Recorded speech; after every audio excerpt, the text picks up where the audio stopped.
মা, আমি বলে যাচ্ছে যে আমি কুকুরাটি রাস্তার ধারে কুড়িয়ে পেয়েছিলাম, চুরি করিনি। সুইসাইড নোট লিখে আত্মহত্যা করলো পাঁশকুড়া এলাকার সপ্তম শ্রেণীর এক নাবালক। নাবালক পড়ুয়ার পরিবারের অভিযোগ, রবিবার দুপুরে গোসাইবের বাজারে চিপস কিনতে দোকানে গিয়ে দেখে দোকানের বাইরে চিপসের প্যাকেট পড়ে আছে। দোকানদারকে বারবার ডেকেও সাড়া না পাওয়ায় বাইরে পড়ে থাকা চিপসের প্যাকেট কুড়িয়ে নিয়ে বাড়ি ফেরার সময় সেই দোকানের মালিক শুভঙ্কর দীক্ষিত বাইক নিয়ে ধাওয়া করে ওই নাবালকের পেছনে। নাবালককে পাকড়াও করে চুরির অপবাদ দেয় এবং সর্বসমক্ষে বাজার এলাকায় কান ধরে উঠবোস করায় এবং মারধর করে। এই অভিযোগ অস্বীকার করে শুভঙ্কর দীক্ষিতের স্ত্রী। তিনি জানান, রবিবার দুপুরবেলা আমার স্বামী দোকানেই ছিল। দোকানের নিচে কাজ করার সময় এক বাচ্চার আওয়াজ পায়। পরে দোকানের সামনে এসে দেখে কেউ নেই। স্থানীয় কয়েকজনকে জিজ্ঞেস করলে তারা বলে 3টা লেজের প্যাকেট নিয়ে একটি বাচ্চা সাইকেল করে এগিয়ে গিয়েছে। তখনই ওই দোকানদার বাইক করে ওই নাবালকের পিছনে ধাওয়া করে। ওই দোকানদার জানতে চায় কি নিয়েছে। ওই নাবালক ভয়ে চিপসের প্যাকেট বনের মধ্যে ফেলে দেয় এবং ওই পড়ুয়া কাঁদতে কাঁদতে বলে 3টে চিপসের প্যাকেট নিয়েছি। পাশাপাশি কাঁদতে কাঁদতে এও জানায় তার বাড়ির বাবা মাকে জানাতে না এবং 20 টাকা ওই দোকানদারের হাতে দেয়। দোকানদার ওই নাবালককে বুঝিয়ে বলে, আজ আমার দোকানের থেকে নিয়েছিস, পরে অন্য দোকান থেকে নিবি, লোকে তোকে খারাপ বলবে, তখন আর কোনোদিন এরকম করবি না বলে দোকানদার ঘুরে দোকানে চলে আসে। তার কিছুক্ষণ পরেই ওই পড়ুয়ার মা কারো মারফত এই ঘটনাটি জানতে পেরে ওই পড়ুয়াকে নিয়ে দোকানে হাজির হয় এবং তার মাই ওই দোকানের সামনে তার বাচ্চাকে শাসন করে। তখনও বাধা দেয় ওই দোকানদার। তারপরে তার মা ওই পড়ুয়াকে নিয়ে বাড়ি চলে যায়। ওই দিন সন্ধ্যাবেলা চোর অপবাদ সহ্য করতে না পেরে একটি সুইসাইড নোট লিখে বাড়িতে থাকা কীটনাশক খেয়ে নেয় ওই নাবালক। তারপরই তাকে প্রথমে পাঁশকুড়া সুপার স্পেশালিটি হাসপাতাল ও পরে তমলুক মেডিকেল কলেজে ভর্তি করা হয়। আজ সকাল নাগাদ মারা যায় ওই নাবালক পড়ুয়া। শুভঙ্করের সঙ্গে একাধিকবার যোগাযোগ করা হলে যোগাযোগ করা সম্ভব হয়নি। শুভঙ্করের স্ত্রী নিশা রক্ষিত জানান, এই মৃত্যু আমরা মেনে নিতে পারছি না। মানে একটা সামান্য চিপসের প্যাকেট নিয়ে এত কিছু হয়েছে। মানে তাকে বাচ্চাটাকে মেন্টালি ভাবে টর্চার করা হয়েছে। তাকে মানে বাজারের বীজখানে মারধর করা, কান ধরে উঠবুস করানো, অনেক কিছু করেছে। এটা আজকে 4 দিন হয়ে গেছে। কি হয়েছিল সেদিন? ওই একটা কুড়কুড়ের প্যাকেট রাস্তার দোকানের সাইডে পড়ে গেছিলো, বাচ্চাটা নিয়ে চলে এসেছিল। আমার যেটা বাচ্চাটাও বললো আমাদের সামনে যে বাচ্চাটা নাকি দোকানদারকে ডেকেছিল, দোকানদার কোনো সাড়া দেয়নি, তো চিপসের প্যাকেটটা নিয়ে চলে এসেছিল।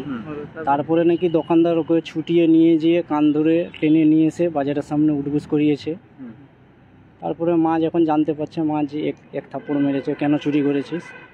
তারপরে মানে যেটুকু আমার শোনা যে সিসিটিভি ফুটেজ যখন বাজারের লোক দেখেছে তখন বাস্তবেই দেখা গেছে যে বাচ্চাটা চুরি করেনি, দোকানের বাইরেই প্যাকেটটা পড়েছিল। ওটা হয়েছে তোমার ধরুন 2টা-2:30টার দিকে, বাচ্চাটা 3টা সাড়ে 3টার সময় বিষ খেয়ে নিয়েছে। কবে? আজ থেকে 4 দিন আগে। তারপর কি করলেন? তারপর তো আমাদের পিতপুর হসপিটালে নিয়ে গেছিলাম, ওখানে নেয়নি ভর্তি, তমলুক হসপিটালে নিয়ে এসেছি। আইসিইউ ছিল। আজকেই মারা গেছে। রবিবার দিন বিকেলবেলা ও দোকানে ছিল, আমার স্বামী শুভঙ্কর দীক্ষিত, আমি ওর স্ত্রী নিশা দীক্ষিত। রবিবার ও 3টে সাড়ে 3টার সময় দোকান গেছে। ওখানে যে আমাদের দোকানে লেবার ছিল না, ও নিচে কাজ করছিল ভাটিশালে। একটা বাচ্চা দোকানে গিয়ে দোকানি করে ডাকছে। ও তখন নিচ থেকে বলছে আমি আসছি। এসে দেখে না বাচ্চাটা নেই। তারপরে স্থানীয় কয়েকজনকে জিজ্ঞাসা করলো, কাকু এখানে একটা বাচ্চা এসেছিল দেখেছো? তো স্থানীয় লোকরা বললো যে হ্যাঁ, সে 3টা লেজের প্যাকেট নিয়ে চলে যাচ্ছে। ও তারপর দোকান থেকে মুখ বাড়িয়ে দেখলো না, সত্যিই বাচ্চাটা সাইকেল নিয়ে লেজের প্যাকেট নিয়ে চলে যাচ্ছে। তার পিছু পিছু সে বাইক নিয়ে ধাওয়া করলো। বাচ্চাটা তখন ওকে দেখে ভয়ে লেজের প্যাকেটগুলো বনে ফিকে দিয়েছে এবং ও বাইক থেকে নামেনি, সে লেজের প্যাকেটগুলো ফিকে দিয়েছে। দিয়ে ওকে জিজ্ঞেস করছে তুই কী নিয়েছিস? না, আমি 3টে লেজের প্যাকেট নিয়েছি। এই নাও কাকু তোমার টাকা বলে একটা 20 টাকার নোট দিয়েছে।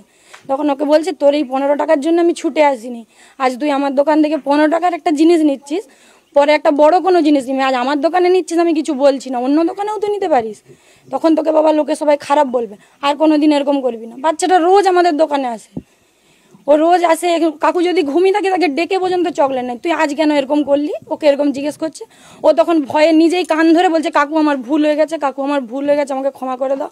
এরকম সেখানে স্থানীয় কিছু লোক ছিল, ওনারা দেখেছেন এবং ওনারা এই ঘটনাটার প্রত্যক্ষদর্শী। দিয়ে ও বাড়ি চলে আসে, মানে বাড়ি বলতে কি দোকানে চলে আসে। দোকানে এসে এবার নিচে করছে, ওর মা 15-20 মিনিট পরে বাচ্চাটাকে নিয়ে আসে।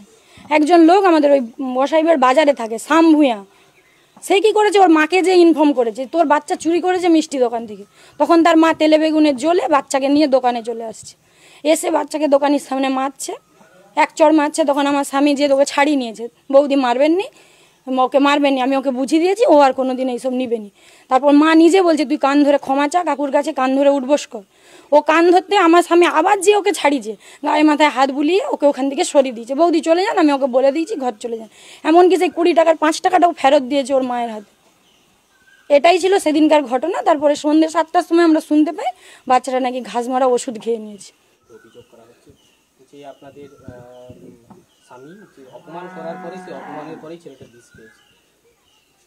এটা অনেকেই রটাচ্ছে, কিন্তু আমার তা মনে হয় ও কোনো চোর অপবাদ দেয়নি, বাজারের কাউকে জানায়নি, কাউকে বলতে বলেনি যে তুমি যে বলো ওর মাকে আমার বাচ্চাটা, ওর বাচ্চাটা চুরি করেছে আমার দোকান থেকে।